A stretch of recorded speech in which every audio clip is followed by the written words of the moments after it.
पूरी तरह से सभी फैसिलिटीज हों। हमने सीधा प्रसारण आप देख रहे थे। दिल्ली की मुख्यमंत्री रेखा गुप्ता दिल्ली में विधानसभा में बजट को पेश करने के बाद उसका ब्यौरा दे रही थी, क्या कुछ खास प्रावधान किए गए हैं, और वो हाईलाइट बता रही थी कि इस बार के बजट में क्या कुछ हाईलाइट है। 1 लाख करोड़ रुपए का बजट है और तमाम प्रावधान किए गए, महिलाओं के लिए, गरीबों के लिए, छात्रों के लिए, व्यापारियों के लिए तमाम प्रावधान किए गए। अब इस वक्त कार्यक्रम की शुरुआत कर लेते हैं और सबसे पहले देख लेते हैं हेडलाइंस।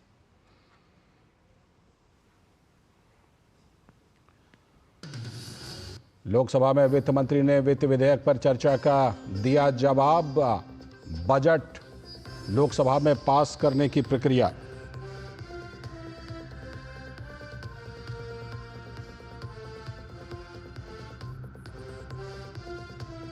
दिल्ली के मुख्यमंत्री रेखा गुप्ता ने विकसित दिल्ली के आह्वान के साथ पेश किया 1 लाख करोड़ रुपए का बजट। महिलाओं के लिए 2,500 रुपए प्रतिमाह के साथ ही जनता के लिए 10 लाख रुपए के बीमा की घोषणा। यमुना नदी की सफाई को बताया प्राथमिकता।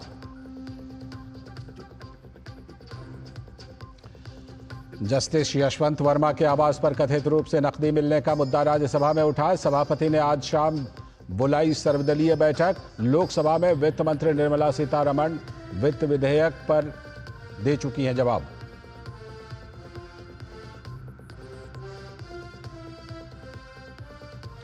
छत्तीसगढ़ में दंतेवाड़ा, बीजापुर और नारायणपुर सीमा पर नक्सलियों के खिलाफ बड़ा ऑपरेशन। अब तक 3 नक्सली ढेर। पूरे इलाके को सुरक्षा बलों ने घेरा।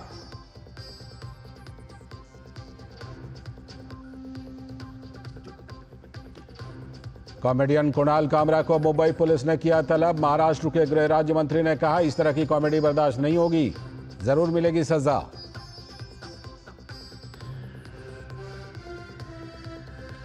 और बिहार में कांग्रेस द्वारा लालू प्रसाद यादव की इफ्तार पार्टी का बहिष्कार करने के बाद महागठबंधन की एकजुटता पर फिर से उठे सवाल। इससे पहले मुख्यमंत्री नीतीश कुमार की इफ्तार पार्टी का कुछ मुस्लिम संगठनों ने किया था बहिष्कार। तो इस वक्त में आप बात करेंगे आज की खास चर्चा की, और आज की खास चर्चा ये होगी कि वोट बैंक की सियासत में आरक्षण कैसे कैसे बदल रहे हैं। बाबा साहब आंबेडकर संविधान में आरक्षण का कुछ और इंतजाम करके गए थे, लेकिन वोट बैंक की सियासत आरक्षण को बिल्कुल इधर उधर कर रही है और बिल्कुल उलट पलट कर रही है। सियासत में आरक्षण की बात, धर्म आधारित आरक्षण। संविधान सभा में 28 अगस्त 1947 को इसको रिजेक्ट कर दिया गया था कि धर्म के आधार पर कोई आरक्षण नहीं होगा। तब सरदार पटेल ने कहा था कि दोबारा यही सब करना था तो पाकिस्तान बना क्यों। लेकिन कांग्रेस पार्टी लंबे समय से मुस्लिम रिजर्वेशन को लेकर जब तब पहल करती ही रही है लगातार। तो बीजेपी का आरोप है कि सरकारी फंड से पोषित अलीगढ़ मुस्लिम विश्वविद्यालय और जामिया मिलिया इस्लामिया ने SC, ST और OBC वर्ग का आरक्षण खत्म कर दिया गया। संसद में मुस्लिम आरक्षण के मुद्दे पर जबरदस्त हंगामा हो रहा है। सत्ता पक्ष जहां DK शिव कुमार के संविधान बदलने की बात पर मल्लिकार्जुन खड़गे से जवाब मांग रहा है, तो वहीं कांग्रेस बीजेपी पर दिल्ली हाईकोर्ट मामले की चर्चा से भागने का आरोप लगा रही है। मुस्लिम आरक्षण के मुद्दे पर संविधान बदलने की बात पर कांग्रेस खेमे में इसे झूठा साबित करने की होड़ मची थी, लेकिन यह विरोध भी सांकेतिक ही था। कांग्रेस की ओर से केंद्रीय मंत्री किरेन रिजिजू और JP नड्डा के खिलाफ विशेषाधिकार हनन का नोटिस दे दिया गया और सदन को गुमराह करने का आरोप लगाया गया है। लेकिन सच तो कांग्रेस के नेताओं को भी पता है कि कर्नाटक के उप मुख्यमंत्री DK शिव कुमार ने कहा है कि मुस्लिम रिजर्वेशन पर अगर संविधान बदलने की जरूरत पड़ी तो कांग्रेस पार्टी इससे भी पीछे नहीं हटेगी। कर्नाटक में मुस्लिम ठेकेदारों को 4% आरक्षण देकर इसके समर्थन में पार्टी सारी बाधाएं दूर करने की बात कर रही है। जाहिर है ये बाधा क्या होगी, कोर्ट के सामने की तो बाधा होगी। पिछले वर्षों में कांग्रेस पार्टी की ओर से मुस्लिम रिजर्वेशन लाने की सबसे बड़ी पहल आंध्र प्रदेश में की गई थी, लेकिन हाईकोर्ट से लेकर सुप्रीम कोर्ट ने 5% मुस्लिम कोटे को असंवैधानिक माना था 2007 में। तब की आंध्र प्रदेश की सरकार ने OBC कमीशन के जरिए 14 मुस्लिम जातियों को OBC रिजर्वेशन कैटेगरी में ले लिया था। और इसी तरह का प्रयास UPA की सरकार में 4.5% मुस्लिम जातियों को OBC में शामिल करने की कोशिश हुई। लेकिन हर बार कोर्ट से निराशा ही मिली है अभी तक। तो जाहिर है कि डीके शिव कुमार जानते हैं कि कर्नाटक सरकार का जो ये 4% मुस्लिम आरक्षण वाला है, ये महज सांकेतिक है। इसे 100% वोट बैंक पॉलिटिक्स ही कहा जाएगा। जमीन पर इसे उतारने के लिए तो संविधान संशोधन करना पड़ेगा, वो जरूरी है। तो कांग्रेस के राष्ट्रीय अध्यक्ष मल्लिकार्जुन खड़गे का दावा है कि हम तो संविधान की रक्षा के लिए खड़े हैं, लेकिन इस सवाल पर चुप हैं कि संविधान ने मजहब के आधार पर जब आरक्षण की पैरवी नहीं की है, तो फिर मुस्लिम रिजर्वेशन की बात बार बार होती क्यों है कांग्रेस की तरफ से। कांग्रेस के नेता जयराम रमेश वक्फ संशोधन बिल को संविधान पर हमला बता रहे हैं। पार्टी किसी भी सूरत में वक्फ कानून के संशोधन के पक्ष में नहीं है, लेकिन मुस्लिम रिजर्वेशन के मामले पर सरकार पर झूठ बोलने का आरोप लगाती है। तो क्या पीएम मोदी की यह आशंका आज कर्नाटक में सच साबित हो रही है, जो वो लगातार कहते रहे हैं कि कांग्रेस और विपक्षी दल और SC, ST और OBC के आरक्षण को छीन करके मुस्लिम को देना चाहते हैं? ये लगातार पीएम मोदी और बीजेपी उठाते रहे हैं। तो वोट बैंक की सियासत में जो आरक्षण है, इसमें कर्नाटक में मुस्लिम रिजर्वेशन के मामले ने तूल पकड़ लिया है और कांग्रेस पार्टी ने लंबे समय से वोट बैंक के लिए मुस्लिम रिजर्वेशन को अपना हथियार बनाया है, जबकि भाजपा ने शुरू से ही धर्म आधारित आरक्षण का विरोध किया है।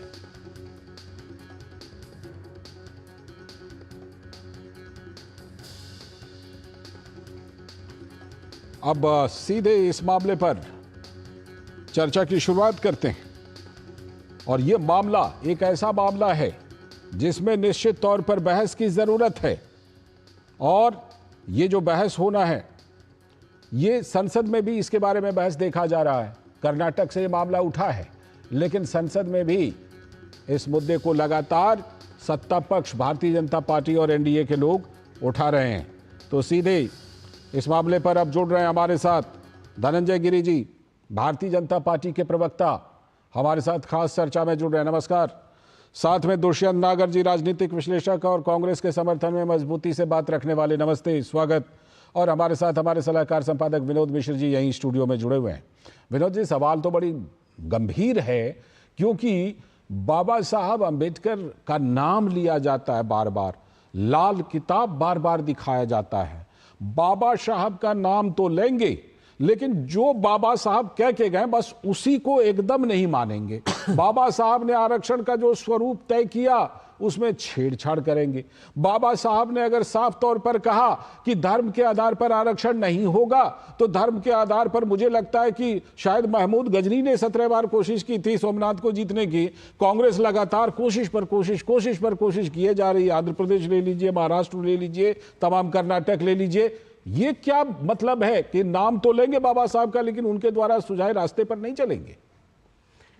लाल जी, देखिए, सबसे इंपॉर्टेंट चीज़ है जो आपकी रिपोर्ट में अभी आप बता रहे थे, प्राइम मिनिस्टर मोदी खुद 2024 के आप इलेक्शन कैंपेनिंग में उन्होंने कई बार ये शंका जाहिर की थी। पीएम ने कई बार पब्लिक मीटिंग में ये बात कही थी कि आप इनके इरादों को समझिए जी, इनको जैसे ही मौका मिलेगा तो सबसे पहले इस मुस्लिम रिजर्वेशन के नाम पे ये फिर से संविधान बदलेंगे, फिर से आरक्षण की बात करेंगे, और वो SC, ST और OBC के कोटे का ही होगा। ये प्राइम मिनिस्टर कई बार बोल चुके हैं, हम आपको याद हो। तो आज अगर कर्नाटक के जो डिप्टी चीफ मिनिस्टर अगर वो एलानिया कहते हैं इस बात को कि भाई ये हम रिजर्वेशन जानते हैं कि हम 4% मुस्लिम ठेकेदारों को रिजर्वेशन दे के, ये जाहिर सी बात है कि ये बात कोर्ट में जाएगी, ये इसका फैसला कोर्ट में क्या आना है ये भी हम लोग जानते हैं।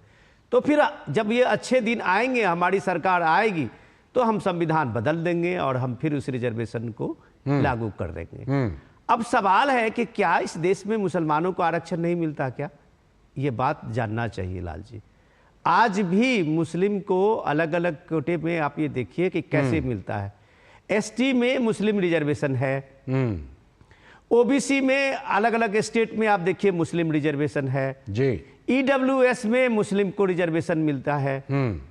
इसी तरह से मुस्लिम इंस्टीट्यूशंस जो है उसमें 100% रिजर्वेशन है, चाहे जो आप जामिया मिलिया इस्लामिया की बात कर रहे हो या अलीगढ़ मुस्लिम यूनिवर्सिटी की बात कर रहे हैं, जिसमें 2008 में और 2014 में आप 11 में आप देखिए कि एक तरह से 1981 में और उसके बाद 2007 या 8 में पूरी तरह से वहां OBC, SC, ST को वहां से रिजर्वेशन से दोनों इंस्टीट्यूशन में खारिज कर दिया। ठीक है। अब सवाल है कि जब इतनी जगहों पे और इतने कैटेगरी में बिल्कुल। मुस्लिम को रिजर्वेशन मिल रहा है, फिर कांग्रेस पार्टी को आखिर ये वोट बैंक की पॉलिटिक्स में बार बार मुस्लिम आरक्षण को लेके इतना हद पार कर जाना, इसकी क्या ये जरूरत इसका सियासी मतलब क्या है? ठीक है। ये सियासी मतलब जानना आपने जरूरी जिस है। बयान का हवाला दिया था ना विनोद जी, कि प्रधानमंत्री ने वार्न किया था, चेतावनी दी थी, हम वो बयान जरूर अपने दर्शकों को सुनवाएंगे, दिखाएंगे। प्रधानमंत्री मोदी ने आरक्षण की मौका परस्त राजनीति के बारे में पहले ही सचेत किया था, जिसके बारे में अभी विनोद जी जिक्र कर रहे थे। जरा देखिए, सुनिए इसको। तुष्टीकरण की जीत में अब India alliance SC, ST, OBC को मिलने वाला आरक्षण भी छीनना चाहता है। ये लोग कह रहे हैं कि आरक्षण हम मुसलमानों को दिया जाए, और भी आधा अधूरा नहीं, थोड़ा सा नहीं, पूरा का पूरा आरक्षण मुसलमानों को दिया जाए। आपने सुना, ये दरअसल 2024 का जो लोकसभा चुनाव था उसमें बड़ा मुद्दा बनाया था विपक्ष ने, और प्रधानमंत्री नरेंद्र मोदी ने और बीजेपी के नेताओं ने इस बारे में उस समय भी चेतावनी दी थी। और अब आपको यह भी सुनवा देते हैं कि कर्नाटक के उप मुख्यमंत्री डीके शिव कुमार ने आखिर ऐसा क्या कहा है हाल में, जिस पर कि यह चर्चा एक बार फिर से खुल गई है। I know that everyone will go to the court. Let us wait for some good day. Good day will come. Lot of changes are there. Constitutions will be changing. There are judgments which alters the constitution also. तो ये वो बयान है जिसको लेकर ये चर्चा एक बार फिर से केंद्र में है। और दुष्यंत नागर जी, सवाल तो उठेंगे।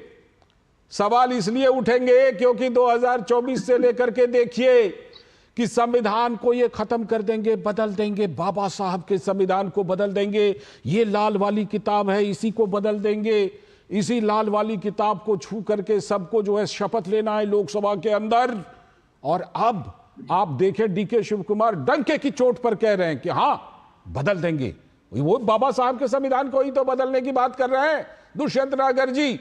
मतलब अगर कांग्रेस करे, कांग्रेस अगर संविधान की ऐसी तैसी करके धर्म के आधार पर आरक्षण दे तो वो स्वीकार है, लेकिन दूसरे लोग संविधान को छू भी नहीं सकते। देखिए, दो बातें हैं, उनको मिक्स मत करिए, अलग अलग करिए। संविधान में संशोधन करना पड़ेगा। आरक्षण की जो सीमा है 50%, उसको बढ़ाना पड़ेगा, क्योंकि ओबीसी को संख्या के आधार पर आरक्षण नहीं मिला। नहीं, यहां मुस्लिम रिजर्वेशन की बात कीजिए। नंबर 1। डीके शिव कुमार ने मुस्लिम रिजर्वेशन के लिए कहा सर। आज तक नहीं, कोई मुसलमानों के लिए कोई आरक्षण है ही नहीं। क्या कहते हैं? मैं उसे सिरे से क्या खारिज कहते करता हूं। हैं? हो गया कर्नाटक में डंके की चोट पर। अध्यक्ष एवं संसदीय कार्य मंत्री ने संसद में कहा है, उस पे कांग्रेस के सम्मानित अध्यक्ष माननीय खड़गे जी ने विशेष अधिकार हनन का प्रस्ताव लाए हैं। जो आरक्षण दिया गया है वो 2B कैटेगरी 2B में दिया गया है, और उसमें 104 उपवर्ग हैं, जिसमें से अल्पसंख्यक वर्ग के मात्र 19 है। लेकिन हमारे गिरी जी पूरे देश में इस तरह से प्रचारित कर रहे हैं मुसलमानों को आरक्षण दे। अरे सभी मुसलमानों को कहां मिला है? वो 19 उपवर्ग के लोग हैं जो ऑलरेडी ओबीसी में हैं, और उनको ओबीसी में आप लाए। आपकी सरकार को समर्थन था। तो ठेकेदारी में आरक्षण देने की जरूरत क्यों महसूस हुई सर? तो ठेकेदारी में कौन सा 500 करोड़ के ठेके में उसका आरक्षण दिया है? 2 करोड़ तक के ठेके में आरक्षण दिया गया है, और 2 करोड़ में भी जो है वो कुछ में 1 करोड़ के लिए दिया गया है।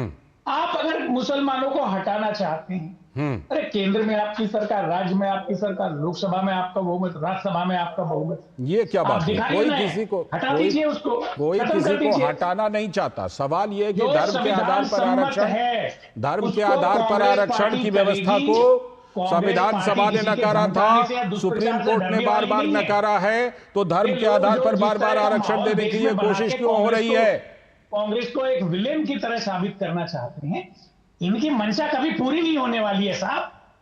19 नहीं होगी पूरी अगर वैसा काम नहीं करेंगे तो। जिनको दिया है, अच्छा वो भी शिक्षा में नहीं दिया, अलग से सरकारी नौकरियों में नहीं दिया, 2 करोड़ तक का ठेका। धनंजय गिरी जी, आप कांग्रेस को क्यों बार बार विलेन साबित करना चाहते हैं? ये सवाल है आपके लिए। तो इनको क्या दिक्कत हो रही है भाई? वो कह रहे हैं कि अगर हम मान लीजिए कर रहे हैं व्यवस्था, ठेके में भी दे रहे हैं, सब जगह दे रहे हैं, संविधान सभा के रिजेक्ट और सुप्रीम कोर्ट के रिजेक्ट करने के बावजूद दे रहे हैं, तो आप क्यों विलेन साबित कर रहे हैं? बताइए, दिया ही नहीं गया है। बताइए धनंजय गिरी जी।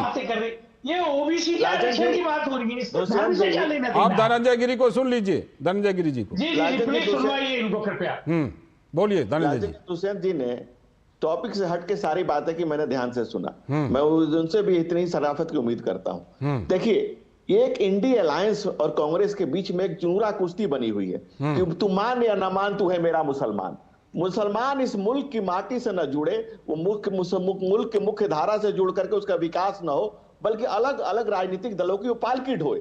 अब छितरे छत्रपों के साथ मुसलमानों के जाने से कांग्रेस कब्रगाह की तरफ बढ़ रही थी, कांग्रेस के पास कुछ बचा नहीं था, तो कांग्रेस अब ये देख रही है कि हमारी खोई हुई जमीन को वापस पाने के लिए हमें मुसलमान को अपने साथ लाना पड़ेगा। इसके लिए एससी एसटी ओबीसी का हर हकमारी किया जाए, उनके आरक्षण का लाभ उठा के मुसलमानों को देना पड़े, एएमयू जामिया मिलिया में एससी एसटी का रिजर्वेशन खत्म करना पड़े, गरीब किसानों की जमीन वक्फ को देना पड़े, मुसलमानों को हर सरकारी योजना में लाभ देना पड़े। यहाँ पर एक लाइन बोल देता हूँ, एक लाइन मैं जोड़ देता हूँ यहाँ, धनंजय जी एक लाइन जोड़ देता हूँ। हमारी समझ ये कहती है कि मुसलमानों को जितना अलग विकास करना था ना, जिनको विकास करना था, उनके लिए पाकिस्तान दे दिया गया था। ठीक है, आज वो दो देश के रूप में है, पाकिस्तान भी है और बांग्लादेश भी है। अलग से जितना विकास करना है कर ले मुसलमान।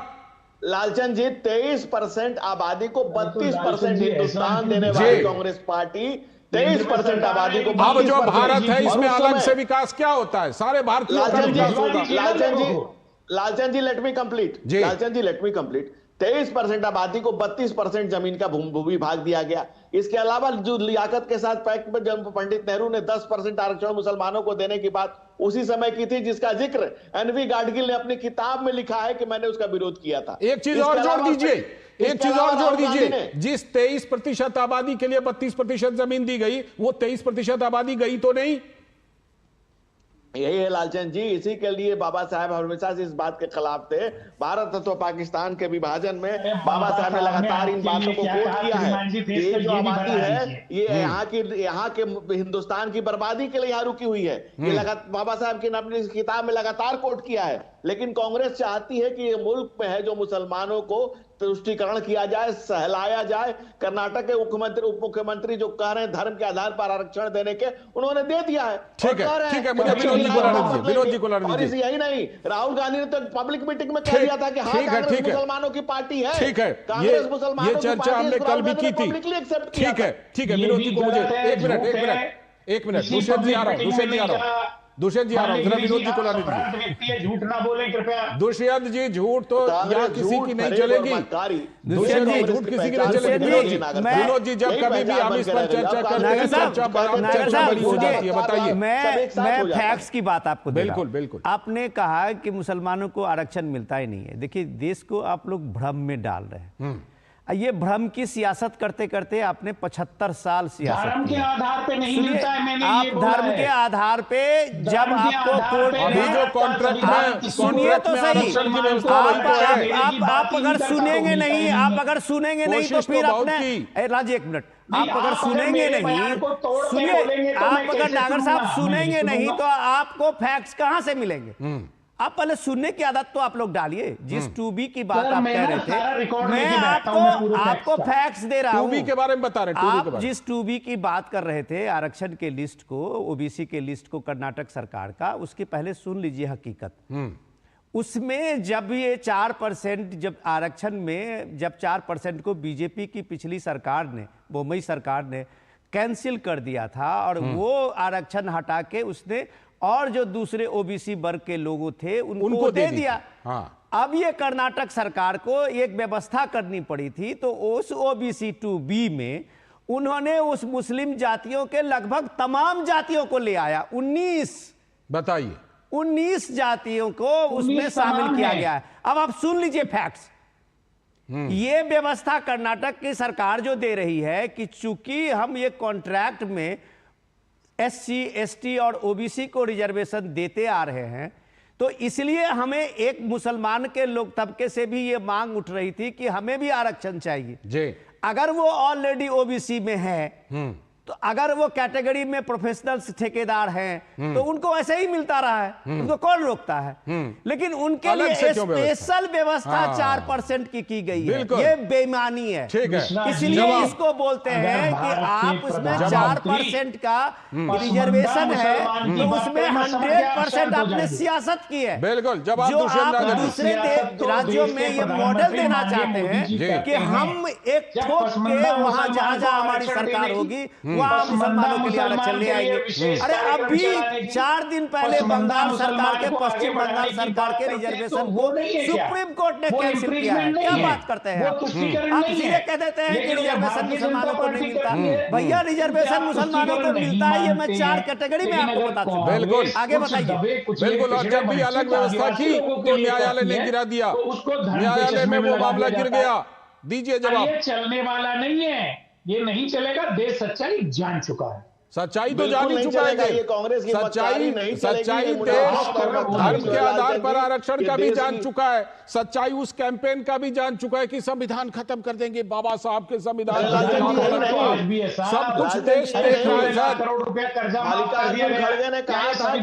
जी धनंजय जी बताइए। किसान को फांसी लगा के मरना पड़ता है। फिर आप किसान वाला मुद्दा ले आए। इजराइल फिलिस्तीन पर किसी और दिन बात करेंगे। अभी मुस्लिम रिजर्वेशन पर रहिए, अभी मुस्लिम रिजर्वेशन पर रहिए। धनंजय जी की बात। धनंजय जी, 2 बातें खड़गे जी ने कही थी 2024 में। एक कहा था कि अगर भाजपा दोबारा आएगी तो सनातन की संस्कृति आ जाएगी, सनातन का राज आ जाएगा। पता नहीं इनको क्या प्रॉब्लम है और पूरे इंडिया अलायंस को क्या प्रॉब्लम है। इसके अलावा उन्होंने कहा था कि बकरीद में बचेंगे तो मुहर्रम में नाचेंगे। यानी कि ये खड़गे जी का स्टेटमेंट है कि बकरीद में बचेंगे तो मुहर्रम में नाचेंगे। लेकिन दिक्कत क्या हुई कि इंडिया अलायंस को सारे मुसलमान वोट देने लगे। कहते हैं ना कि तुम ही मिले ना मैसर तुम्हारी दीद हुई, अब तुम ही कहो कि मुहर्रम हुई कि ईद हुई। तो ईद के चक्कर में कांग्रेस का मुहर्रम निकल गया। इसी कारण से कांग्रेस मुसलमानों को भरमाने के लिए और अपने घाव पर मरहम लगाने के लिए मुल्क को कुर्बान कर दे रही है। मुल्क जाए भाड़ में, मुसलमान हमारे साथ आ जाए, मुसलमान कांग्रेस की पालकी ढोए। इसके लिए मुल्क के साथ जो करना पड़े कर रहे। हिंदुओं से इनकी सख्त नफरत, SC ST OBC का। शुक्रिया फिलहाल सभी का शुक्रिया। इस समय हम आपको सीधे लिए चलते हैं। दिल्ली के निजामुद्दीन में गरीब मुस्लिम महिलाओं को सौगाते मोदी दी जा रही है। देखिए जरा।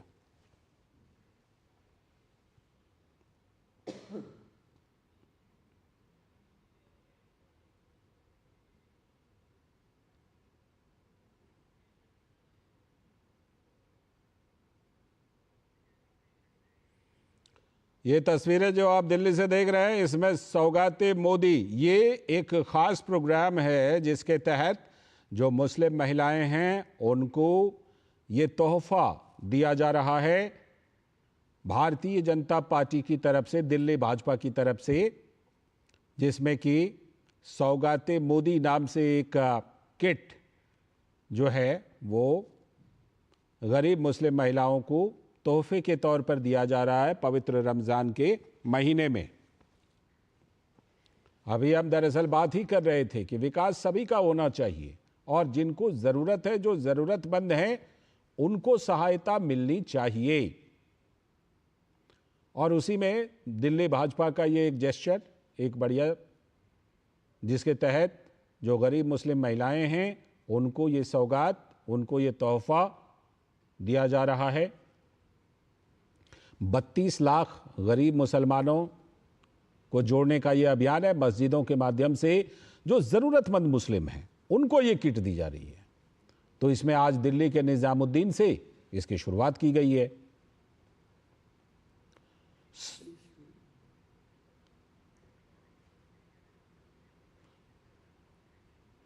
सौगाते मोदी नाम का ये प्रोग्राम है और रमज़ान का पवित्र पाक महीना है, जिसके मौके पर बीजेपी की ये पहल है। 32 लाख गरीब मुसलमानों से जुड़ने का ये अभियान है। देश भर में ये अभियान चलेगा। अभी दिल्ली के निजामुद्दीन से ये प्रोग्राम, ये लाइव आप देख रहे हैं, मस्जिदों के ज़रिए ज़रूरतमंद लोगों को ये दी जाएगी। आज दिल्ली के निजामुद्दीन से इसकी शुरुआत ये हुई है, जिसकी तस्वीरें आप देख रहे हैं। कार्यक्रम सौगाते मोदी और भारतीय जनता पार्टी की तरफ से खास पहल, ये भाजपा की बड़ी पहल।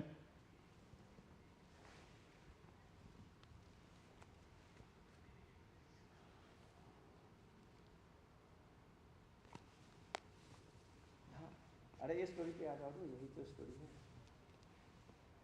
अरे बोलो ना, हटाने में। तो गरीब मुस्लिम महिलाओं को ये तोहफा दिया जा रहा है, सौगात मोदी। हाँ शुरू करो ना। तो सौगात मोदी जो रमज़ान के मौके पर भाजपा की ये बहुत बड़ी पहल कही जा सकती है। देश भर के 32 लाख गरीब मुसलमानों से जुड़ने का ये अभियान है भारतीय जनता पार्टी का। और जैसा कि हम लगातार बता रहे थे कि मस्जिदों के माध्यम से ज़रूरतमंद मुस्लिमों को ये किट दी जा रही है। शुरुआत हो चुकी है, आज दिल्ली के निज़ामुद्दीन से इसकी शुरुआत हो चुकी है। 32,000 मस्जिदों के माध्यम से किट का वितरण होगा और महिलाओं और पुरुषों के लिए अलग अलग किट है। और इस किट में हैं क्या क्या, कुछ चीज़ें तो हम आपको बता सकते हैं। कपड़े हैं, चीनी हैं, खजूर हैं, मेवे हैं, कई सामान हैं इसमें। ये सांप्रदायिक सद्भाव को बढ़ावा देने का भारतीय जनता पार्टी का एक अभियान है। तो मस्जिदों के माध्यम से ये सौगाते Modi special programme Bharatiya Janata party की तरफ से दिल्ली के निज़ामुद्दीन से इसकी शुरुआत की गई है, जिसकी तस्वीरें आप अपने टेलीविज़न स्क्रीन पर देख रहे हैं, जिसमें भारतीय जनता पार्टी जो मुस्लिम महिलाएं हैं, मेरे पास नहीं है, मेरे पास 32 लाख गरीब मुसलमानों से जुड़ने का ये अभियान है भारतीय जनता पार्टी का। तो करीब 32 लाख गरीब मुस्लिमों को 32 लाख मस्जिदों के जरिए ये प्रोग्राम चलाया जा रहा है। वक्त है अभी एक छोटे से ब्रेक का। नई वॉशिंग मशीन अच्छा है। क्या हुआ? अरे शॉपिंग पे 2000 का कैशबैक मिला है, बस क्यूआर कोड स्कैन करना है। अच्छी धुलाई होगी है ना? बैंक अकाउंट की पैसे रिसीव करते समय क्यूआर कोड स्कैन, पिन या ओटीपी की जरूरत नहीं पड़ती। वो सिर्फ पेमेंट के लिए चाहिए होती है। इसलिए अनजान कोड या लिंक से सावधान रहिए और नुकसान से बचिए। बच गए धुलाई से। ये नई धुलाई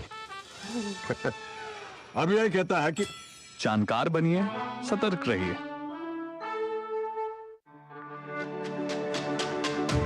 मेरी पसंद, मेरी पसंद, मेरी पसंद, मेरी पसंद, हमारी पसंद, हम सबकी पसंद। मजबूत देश का मजबूत सरिया हो गया स्टील। स्वागत है ब्रेक के बाद। अब आपको एक और खबर दिखाते हैं। ये खबर है बिहार से, जहां दावत की सियासत और सौगात चल रही है और उससे बहुत कुछ निकल आ रहा है। बिहार में चुनाव है तो जाहिर है कि दावतों का सिलसिला भी तेज हो गया है। रमजान के महीने में मानो राजनीतिक दलों के लिए अपनों को मुस्लिम हितैषी अपने आप को बनाने के लिए इफ्तार पार्टी का एक बड़ा आयोजन किया जाता है, एक बड़ा जरिया बन जाता है इफ्तार पार्टी। लेकिन दावत इफ्तार की सियासी पार्टियों के बीच सौगाते मोदी की भी चर्चा है, जो अभी हम आपको दिखा भी रहे थे। ईद के मौके पर बीजेपी गरीब मुसलमान परिवारों के लिए एक तोहफा दे रही है। बीजेपी के 32,000 कार्यकर्ता 32,000 मस्जिदों के संपर्क में 32 लाख गरीब मुसलमानों को सौगाते मोदी दे रहे हैं। एक जगह विशुद्ध सियासत में लोग जुटते हैं, सियासी मंच सजता है, कुछ रोजेदार के साथ सैकड़ों मेहमान इफ्तार पार्टी का आनंद लेते हैं, लेकिन वो गिने चुने लोग होते हैं जो इफ्तार पार्टी में जाते हैं। सौगाते मोदी में तो कोई दिखावा नहीं है, गरीब परिवारों के बीच पहुंचने की कोशिश है और गरीब मुस्लिम महिलाओं को, पुरुषों को खुशी देने और उसी के लिए तोहफा देने की योजना है। सवाल यह है कि अगर इफ्तार पार्टी स्नेह मिलन है तो फिर बिहार के मुख्यमंत्री नीतीश कुमार की जो दावत इफ्तार हुई उसको कुछ मुस्लिम उलेमाओं ने उसका विरोध क्यों कर दिया।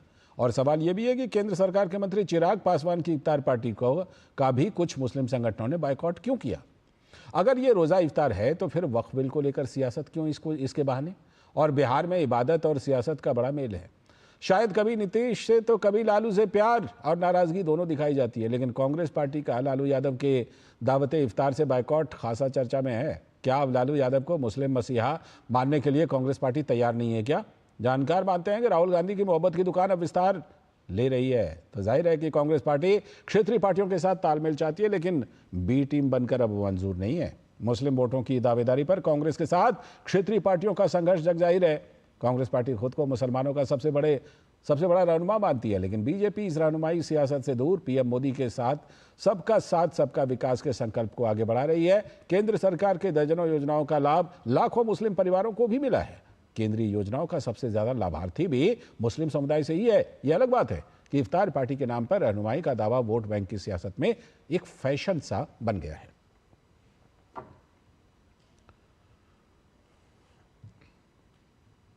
भाजपा नेता शाहनवाज हुसैन की प्रतिक्रिया देखते हैं कि महागठबंधन में चल क्या रहा है, महाफूट चल रहा है। कांग्रेस और राजद के बीच में द्वंद्व चल रहा है। दोनों ज्यादा सीट पे लड़ना चाहते हैं। कांग्रेस बयान दे चुकी है कि वो तेजस्वी यादव के नेतृत्व में नहीं लड़ेगी, वो मुख्यमंत्री का चेहरा उनको नहीं मानती है। और राजद इस जिद पे है कि मुख्यमंत्री का चेहरा स्वीकार करे। कन्हैया कुमार वहां पदयात्रा शुरू कर दी है, उससे भी तेजस्वी यादव नाराज चल रहे हैं। इफ्तार पार्टी में नहीं शामिल होकर संदेश कांग्रेस ने दिया है कि उसकी राह राजद से अलग है। और अखिलेश यादव सपा प्रमुख भारतीय जनता पार्टी पर वोट की राजनीति का आरोप लगा रहे हैं, उनको भी सुन लीजिए। बीजेपी और बीजेपी के खासकर खास लोग जो इतने सम्मान के साथ, इतने प्रेम के साथ त्योहार अगर मनाना चाहते हैं तो सभी त्योहार मनाने चाहिए। समाजवादियों का हमेशा ये पक्ष रहा है कि सभी त्योहार मनाने चाहिए, किसी भी धर्म के हों। खुशी की बात है कि भारतीय जनता पार्टी अब मनाने लगी है बड़े पैमाने पर। और भारतीय जनता पार्टी वो दल है, उसे अगर एक वोट मिल रहा हो कुछ करने से तो वो तुरंत परफॉर्म कर देंगे वो चीज।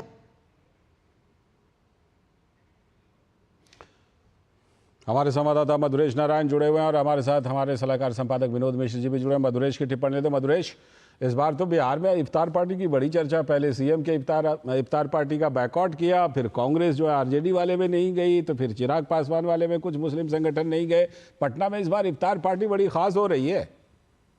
देखिए, विधानसभा चुनाव है और ऐसे में जो भी राजनीतिक पार्टियां हैं उनकी पूरी कोशिश है कि वो मुस्लिम वोट को अपने कब्जे मिले। पारंपरिक रूप से जो मुस्लिम वोटर है वो राजद के ही पास रहे हैं और उसका एमवाई का जो समीकरण है वो काफी मजबूत रहा है। लेकिन अभी यहाँ जो स्थिति बन रही है, महागठबंधन में ही एक कोल्ड वार की स्थिति दिखाई दे रही है और ये कोल्ड वार इस इफ्तार पार्टी के माध्यम से जग जाहिर हो गई है।